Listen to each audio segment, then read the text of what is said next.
What's up guys, welcome back to Tech Phantom, and in this video we are going to talk about every single thing which you need to know about the Huawei P50 Pro smartphone. And we have all the in-depth details about the smartphone processor and all the specifications.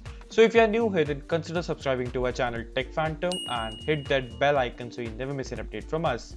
So now that I've done that, let's get started.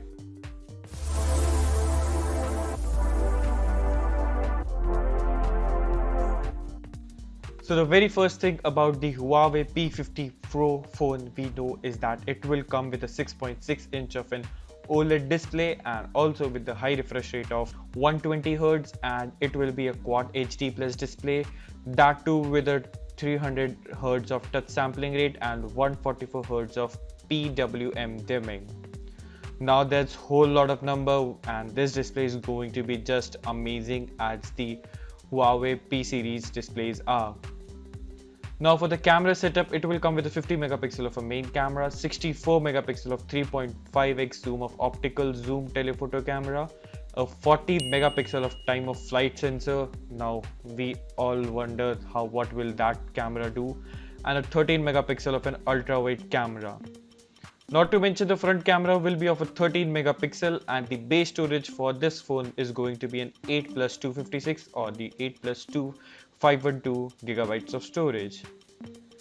Now on the battery and the charging speed capacity for this phone is going to be the 4360 milliamp battery, and it will be a 66 watt of wired charging and the 50 watts of wireless charging.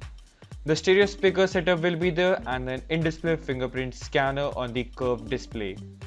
The phone also will be a IP68 water resistant, so you can take that phone for a swim, and there will also be up to a 256GB of a nanometer card expansion, which is a proprietary Huawei card slot. USB Type-C 3.1 will be present, and also that the Kirin 9000 processor will be present in this phone. Now one thing which comes as a surprise is that the phone will be a 4G model, when we all know how China is being 5G ready country. So what do you think about the smartphone specifications, and how do you think will it hold against the market? Has the Huawei lost its edge over the smartphone division? Let me know your thoughts in the comment section below, and on the poll I will also mention that in the link in the description below. Thanks for watching, and I'll see you in the very next one.